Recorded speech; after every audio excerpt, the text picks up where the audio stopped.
आज की क्लास में हम लोग पढ़ने वाले हैं 10 ऐसे महत्वपूर्ण प्रश्नों के बारे में जो कि आपके यूपी टीईटी परीक्षा की दृष्टि से उपयोगी हैं।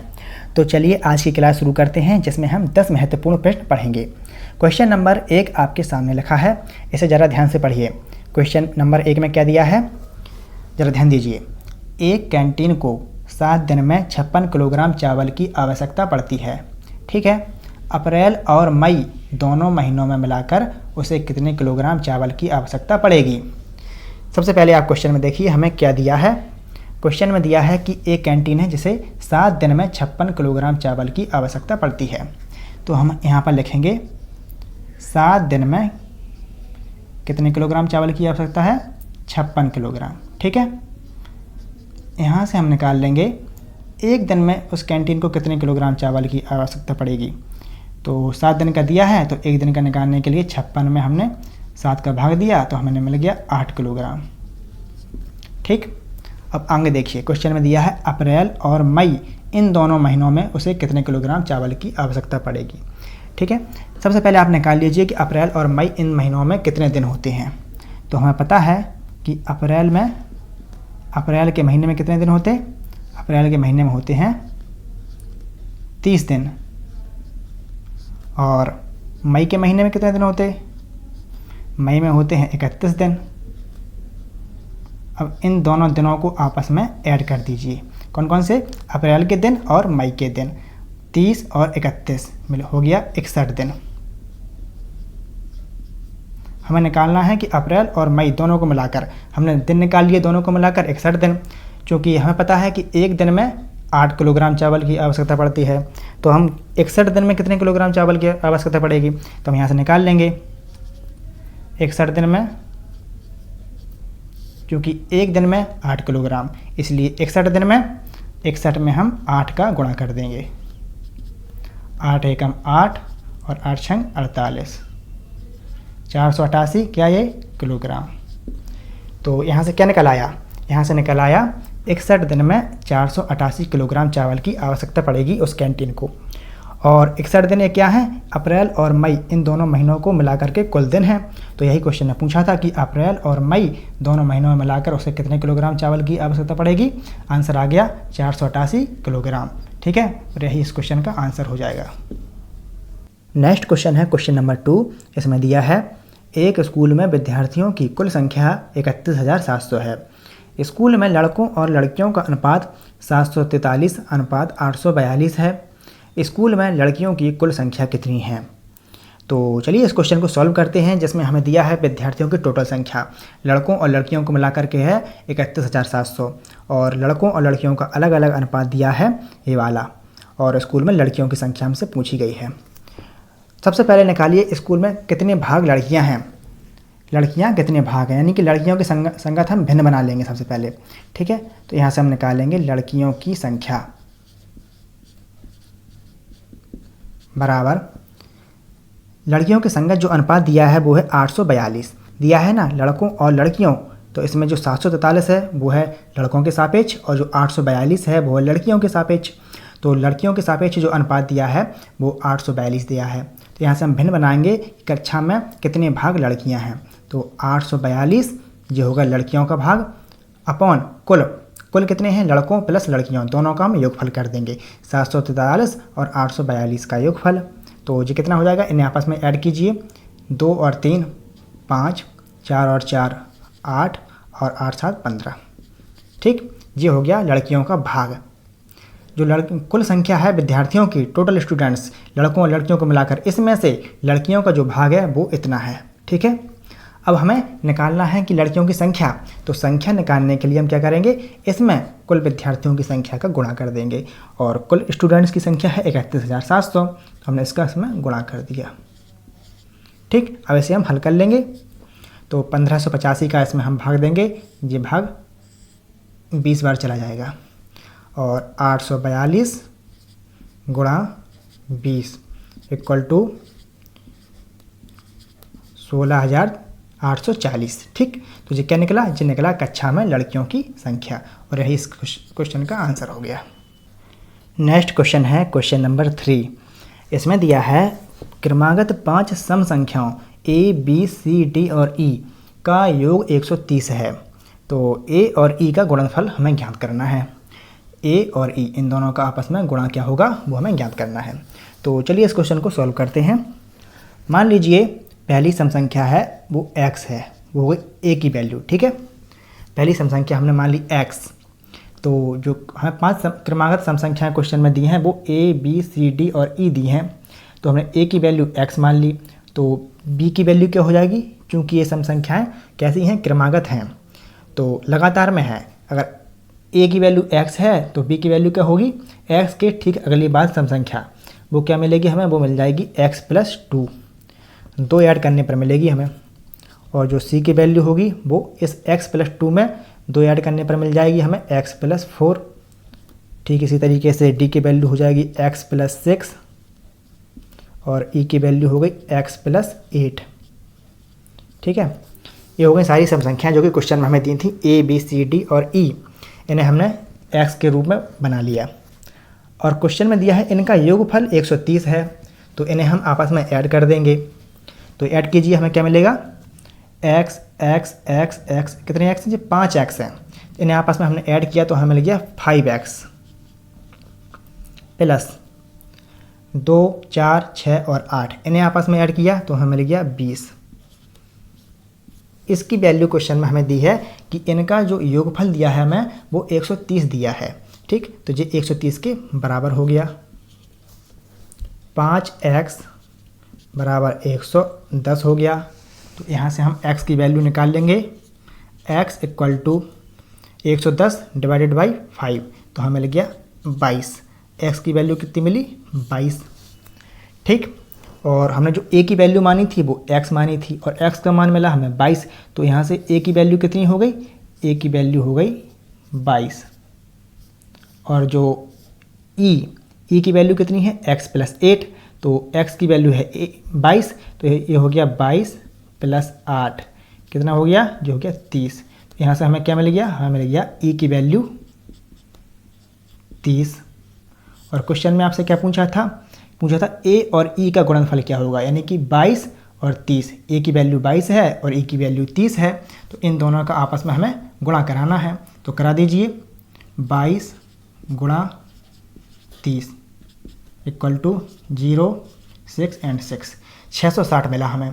तो a और e का जो गुणनफल आया वो क्या आया, 660। ये इस क्वेश्चन का आंसर हो गया। चलिए अब अगला क्वेश्चन सॉल्व करते हैं, क्वेश्चन नंबर 4। इसमें दिया है 4052 से एक संख्या के वर्ग को घटाने पर प्राप्त अंतर को 15 से गुणा करने पर उत्तर 41,340 आता है, वह संख्या क्या है। मान लीजिए कि वह संख्या x है। ठीक है, तो क्वेश्चन में क्या कहा है कि 4052 से एक संख्या के वर्ग को घटाने पर, हमने लिखा 4052, इसमें से घटाना है इस एक संख्या की जगह पर हमने मान लिया कि वो संख्या x है, तो हम 4052 से हमने x के वर्ग को घटा दिया। ठीक है, अब आगे क्या कहा है, घटाने पर प्राप्त अंतर को, ठीक है, जो अंतर प्राप्त होगा 15 से गुणा करने पर, अब इसको हमें 15 से गुणा करना है। ठीक, 15 से गुणा करने पर उत्तर 41,340 आता है। इतनी प्रोसेस करने के बाद जो उत्तर आएगा वो आएगा 41,340। तो हमने इसे 41,340 के बराबर कर दिया। तो यह है एक समीकरण मिल गया हमें। ठीक, अब इसे हम हल कर लेंगे, x का मान निकाल लेंगे। तो 4052 माइनस x² इक्वल, अब क्या होगा, 41,340 में 15 का भाग हो जाएगा। ठीक, तो इसका भाग हम देंगे 15 का, तो हमें कितना प्राप्त होगा, भाग देने के बाद हमें जो मिलेगा वो मिलेगा 2756। यहाँ पर हम लिखेंगे x² equal to 4052 minus 2756 equal to 4052 में से 2756 को माइनस किया, हमें मिल गया 1296। तो x² की वैल्यू हो गई 1296। और अब x की वैल्यू क्या हो जाएगी, x इक्वल टू 1296 का वर्गमूल। अब 1296, इसका वर्गमूल हम कैसे निकालेंगे, इसका वर्गमूल जो होता है 1296 कितने का वर्ग होता है ये आपको पता होना चाहिए। ठीक है, तो 1296 होता है वो 36 का वर्ग होता है। तो x की वैल्यू जो हमें मिल गई वो मिल गई 36। ठीक है, 36 का जब आप 2 बार गुणा करेंगे तो हमें 1296 मिलेगा। तो यहाँ से हमें x की वैल्यू मिल गई 36, और यही क्वेश्चन में हमने माना था क्या कि वो संख्या x है, तो x की वैल्यू 36 मिली, यही इस क्वेश्चन का आंसर हो गया। नेक्स्ट क्वेश्चन नंबर 5, इसमें दिया है 2 वर्ष पहले एक शहर की जनसंख्या 2,45,000 थी। पहले वर्ष यह 12% और दूसरे वर्ष यह 15% बढ़ी। इस शहर की वर्तमान जनसंख्या कितनी है? तो देखिए, एक शहर की 2 वर्ष पहले की जनसंख्या हमें दी गई है 2,45,000, और पहले वर्ष है 12% और दूसरे वर्ष है 15% की दर से बढ़ गई। तो वर्तमान में जनसंख्या कितनी हो गई, ये पूछा है इस क्वेश्चन में हमसे। तो चलिए इसे सॉल्व करते हैं। देखिए, 2,45,000 ये है 2 वर्ष के पहले की वैल्यू। ठीक है, तो इसमें पहले 12% की वृद्धि हुई, पहले वर्ष में 12% की वृद्धि हुई। इस वैल्यू में हमें 12% बढ़ाना है, तो कैसे बढ़ाएंगे? इसका आप 112% ले लीजिए, तो 12% की वृद्धि हो जाएगी। ठीक है, जो वैल्यू हमें मिली 1 साल के बाद, अब इसमें फिर से 15% की वृद्धि हो गई। तो इस पूरी वैल्यू में 15% की वृद्धि आप कैसे करेंगे? इस पूरे का 115% ले लीजिए, तो उसमें 15% की वृद्धि हो गई। ठीक है, इतनी वृद्धि होने के बाद जो मान प्राप्त होगा वो शहर की वर्तमान जनसंख्या मिलेगी हमें। ठीक, तो चलिए इसे हम सॉल्व कर लेते हैं। क्या सॉल्व करेंगे? सबसे पहले 2 जीरो से ये 2 जीरो कैंसिल, 1 जीरो से ये 1 जीरो कैंसिल, 5 से काट दिया हमने, 5 दूनी 10 और 5 से इसे 23 बार, और 2 से हमने इसे काट दिया 112 को 56 बार। ठीक, हमें क्या मिला? 245 गुणा 56 गुणा 23। ठीक है, सबसे पहले हम कर लेते हैं यहाँ पर 245 गुणा 56। तो इसका आंसर कैसे निकालेंगे? गुणा कीजिए। तो इसका हमने गुणा किया, 6 पंचे 30, 6 चौको 24, 24 और 3 27, 2 6 दूनी 12, 13 14, 5 25, 2 5 चौको 20, 2 22, 2 5 दूनी 10, 2 12। इसे ऐड किया, 0 7 5 12, 2 4 2 6 और 1 7, 2 और 1 3, ये मिला हमें 13,720। ठीक है, तो क्या मिला हमें? इतने की वैल्यू मिल गई 13,720। अब इसमें गुणा करना है इस 23 का गुणा कराने पर हमें प्राप्त होगा 3,15,560। ये हमें क्या मिल गया? ये मिल गया उस शहर की वर्तमान जनसंख्या।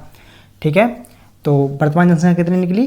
3,15,560, जो कि बढ़ करके 2,45,000 से बढ़ करके 3,15,560 हो गई। ठीक, यही इस क्वेश्चन का आंसर हो गया। क्वेश्चन नंबर 6, इसमें दिया है एक वर्ग की परिधि 504 सेंटीमीटर है। इस वर्ग का क्षेत्रफल क्या है? तो चलिए इस क्वेश्चन को भी सॉल्व करते हैं। वर्ग की परिधि से क्या मतलब है? परिधि से मतलब परिमाप से है, और वर्ग के परिमाप का सूत्र होता है 4 गुणा वर्ग की 1 भुजा की लंबाई। जो होता है वर्ग के परिमाप का फॉर्मूला, और हमें क्वेश्चन में दिया है वर्ग का परिमाप 504 सेंटीमीटर। ठीक है, तो हमने 504 के बराबर कर दिया। यहाँ से हम निकाल लेंगे वर्ग की भुजा इक्वल टू 504/4। तो हमें कितना मिल गया? हमें मिला 126 सेंटीमीटर। तो वर्ग की 1 भुजा की लंबाई हमें मिल गई 126 सेंटीमीटर।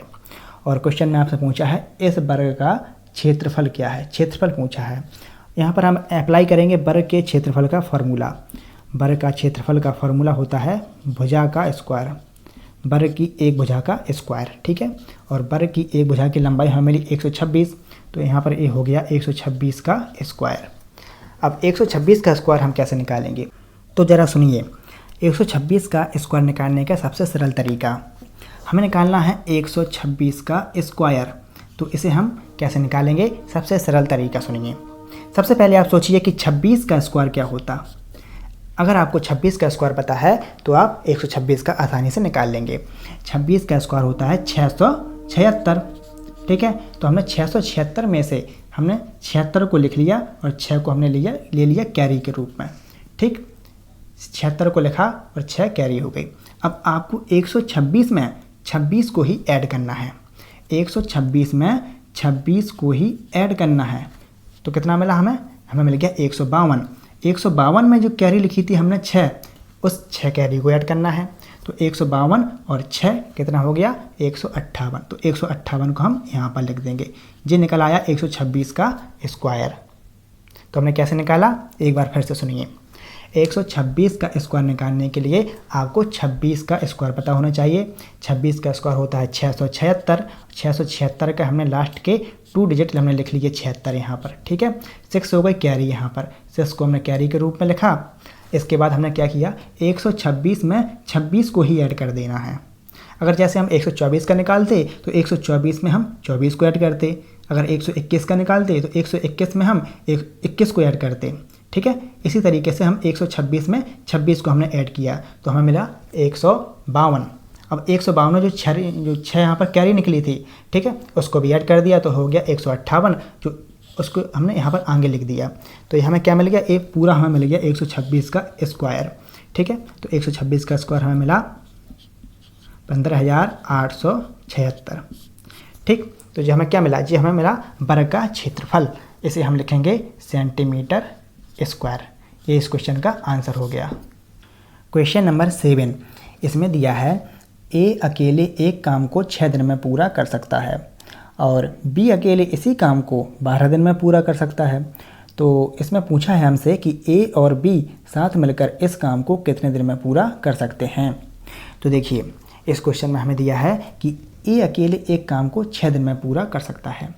6 दिन में कितना काम करता है? पूरे एक काम को करता है, ठीक है। 6 दिन में एक पूरे काम को करता है ए अकेले। तो एक दिन में कितना काम करेगा? एक दिन में 1/6 भाग को काम करेगा। कौन? ए, ठीक है। तो ए के द्वारा एक दिन में किया गया काम कितना है? 1/6 भाग। जब 6 दिन में एक पूरे काम को करता है ए अकेला, तो एक दिन में कितना किया उसने? 1/6 भाग। ठीक इसी तरीके से जब बी अकेले करता है एक काम को 12 दिन में, बी अकेले इसी काम को 12 दिन में पूरा करता है, तो एक दिन में कितना करेगा? तो बी करेगा एक दिन में उसी काम का 1/12 भाग, ठीक। ये क्या हो गया? ये निकल आया एक दिन का भाग। ए ने एक दिन में कितना काम किया? 1/6 और बी एक दिन में कितना काम करेगा? 1/12 भाग, ठीक। अगर ए और बी दोनों मिलकर काम करें तो एक दिन में कितना काम होगा? a + b = 1/6 प्लस 1/12 = 12 एलसीएम हो गया, 6 दूनी 12 और ये 1, 3/12 = 1/4। ये क्या निकला? ये निकला ए और बी के द्वारा एक दिन में किए गए कार्य का भाग कितना आया? 1/4। तो ए और बी जब साथ मिलकर काम करेंगे तो वह कार्य कितने दिन में पूरा हो जाएगा? हमें निकालना है दिन की संख्या। एक काम को कितने दिन में पूरा कर लेंगे? वो कर लेंगे 4 दिन में, ठीक है। तो 4 दिन निकला यहाँ से। तो यही इस क्वेश्चन का आंसर हो जाएगा कि ए और बी जब साथ मिलकर काम करेंगे तो वो काम 4 दिन में पूरा हो जाएगा। अगला क्वेश्चन है क्वेश्चन नंबर 8। इसमें दिया है हमें कि एक कार है जो कि 136 किलोमीटर की दूरी 4 घंटे में तय करती है। कार की गति क्या है? कार की गति या चाल हमसे पूछी गई है। तो हमारे पास फार्मूला होता है कि कार की गति निकालने का, गति या चाल, इसका सूत्र होता है दूरी बटे समय। दूरी बटे समय। देखिए दूरी दी है 136 किलोमीटर की दूरी, तो दूरी की जगह पर हम लिखेंगे 136। कितना समय लगता है? समय लगता है 4 घंटे का। तो हमने लिखा 4 का भाग दिया तो कितनी बार गया? 4 × 12 और 4 × 4 = 16, 34 मिला हमें। तो ये क्या निकला? ये निकला कार की गति या चाल 34 किलोमीटर प्रति घंटा। चूँकि जो दूरी थी वो किलोमीटर में दी थी, जो समय था वो घंटे में दिया था, इसलिए जो कार की गति निकली वो किलोमीटर प्रति घंटा में इसका मात्रक होगा, ठीक। तो इसका आंसर 34 आ गया। यही इस क्वेश्चन का आंसर हो गया। चलिए अच्छा आप क्वेश्चन नंबर 9 देखते हैं। इस क्वेश्चन में हमें दिया है कि सतत 2 सम संख्याओं का गुणनफल 1088 है। इनमें बड़ी संख्या कौन सी है? तो देखिए इस क्वेश्चन को हम कैसे हल करेंगे। दिया है कि 2 सम संख्याएं हैं जो कि सतत यानी कि लगातार या क्रमागत हैं, उनका गुणनफल हमें दिया है 1088। तो हमें बताना है कि इन दोनों संख्याओं में से बड़ी संख्या कौन सी है। ठीक है, देखिए सबसे पहले हम देखेंगे, मान लीजिए कि एक सम संख्या है x।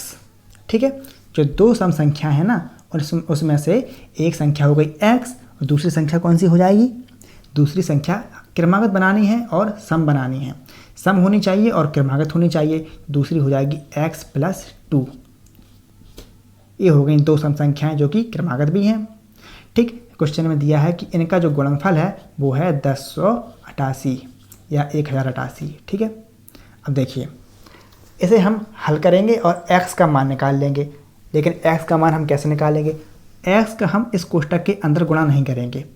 अगर हमने इसका अंदर गुणा कर दिया ना तो यह एक द्विघात समीकरण बन जाएगा, फिर इसे हल करना थोड़ा कठिन हो जाएगा। ठीक है, तो देखो हम कैसे हल करेंगे। सबसे पहले आप 1088 को तोड़ करके इस प्रकार से लिखिए ताकि दो सम संख्याओं के रूप में वो लिख जाए, उनके गुणनफल के रूप में लिख जाए। तो हम सबसे पहले निकाल लेते हैं 1088 के गुणनखंड क्या होंगे। तो देखिए 1088 के हमने गुणनखंड निकाले, 2 से किया हमने 544, फिर 2 से 272, अब 4 से कर दीजिए, 4 से किया तो 68 मिला, फिर 4 से 17 और 17 से एक बार। ठीक, तो ये हो गए इसके गुणनखंड। अब इसको आप इस प्रकार से लिखिए कि दो संख्याएं मिल जाएं जो कि सम हों। ठीक, जो कि सम होनी चाहिए और लगातार में होनी चाहिए, लगातार में दो सम संख्या मिलनी चाहिए। तो 1088 को हम इस प्रकार से लिखें, तो कैसे लिखेंगे, 17 ये है और 2 यहाँ पर है। अगर 17 और 2 का आपस में हम गुणा करा दें तो क्या मिला हमें, 17 दूनी 34। हमने इसे 34 बना लिया गुणा, और बचे हुए कौन से बचे हैं, 2, 4 और ये वाला 4। कितना हो गया, 2 चौको 8 और 8 चौको 32। तो इनका हमने आपस में गुणा करा लिया तो हो गया 32।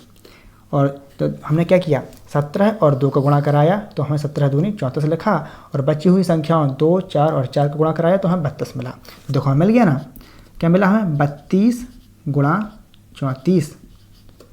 ये किसके बराबर है, ये है x × x + 2 के बराबर। अब ज़रा इसको हम और सही तरीके से लिख लें, 32 × 32 + 2। 34 को हम ऐसे लिख सकते हैं ना, 34 को हमने लिखा 32 + 2। तो देखो x × x + 2। अब दोनों साइड की तुलना कराइए। x की जगह पर आपको क्या दिख रहा, x की जगह पर हमें 32 दिख रहा है। तो यहाँ से हम डायरेक्ट x का मान निकाल लेंगे कि x का मान कितना है, 32। ठीक, तो x का मान हो गया 32, ये हो गई पहली संख्या। और दूसरी संख्या हमने कौन सी मानी थी, x + 2। तो x + 2 का मान कितना हो गया, 32 और 2 34। अब 32 और 34 इनमें बड़ी संख्या कौन सी है, इसमें बड़ी संख्या तो 34 है। तो यही क्वेश्चन में हमसे पूछा था कि बड़ी संख्या कौन सी है, तो बड़ी संख्या हमें मिल गई 34। तो इस क्वेश्चन का जो आंसर होगा वो होगा 34। और आज की क्लास का आखिरी क्वेश्चन है क्वेश्चन नंबर 10। इसमें दिया है कि एक भिन्न का अंश 200% और हर 300% बढ़ाने पर प्राप्त भिन्न 1/3 है, तो मूल भिन्न क्या है। हमसे मूल भिन्न पूछी गई है। तो देखिए इस क्वेश्चन को ऐसे हम सॉल्व करेंगे। हल, मान लीजिए कि भिन्न x/y है। ठीक है, कहा है कि एक भिन्न, वो भिन्न हो गई x/y। एक भिन्न का अंश 200% बढ़ाना है हमें, तो x में 200% की वृद्धि कीजिए। x प्लस किसका 200%, x का ही 200%, x गुणा 200/100। ये हो गई अंश में 200% की वृद्धि। इसी तरीके से हर में हम करेंगे 300% की वृद्धि। तो हर है y, तो y का 300%, y गुणा 300/100। ये हो गई इसमें हर में 300% की वृद्धि। इतना करने पर आगे कहा है प्राप्त भिन्न 1/3 है। ठीक, तो इसे हमने 1/3 के बराबर कर दिया। अब देखिए 100 यहाँ पर गुणा होगा तो हो जाएगा 100x और ये हो गया 200x। 100x में 200x जोड़ेंगे तो ये हो जाएगा 300x और ये जो 100 है इसको हमने नीचे लिख लिया बटे 100y + 300y जो हो गया 400y/100। ठीक, 100 से 100 कैंसिल इक्वल टू 1/3। अब देखिए ऊपर है 300x, नीचे है 400y, equal to 1/3, double zero से डबल जीरो कैंसिल।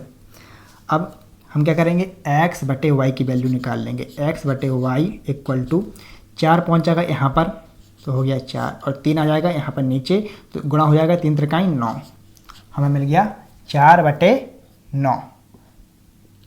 ये देखिए 4/9। तो x बटे वाई की वैल्यू आई 4/9, और हमने क्या माना था, माना कि मूल भिन्न हमने क्या मानी थी, मूल भिन्न हमने x बटे वाई मानी थी शुरू में यहाँ पर। तो x बटे वाई जो मूल भिन्न थी और इसका मान हमें मिला 4/9, तो यही इस क्वेश्चन का आंसर हो जाएगा। मूल भिन्न आपसे पूछी थी, जो मूल भिन्न मिली हमें 4/9, ये इस क्वेश्चन का आंसर है।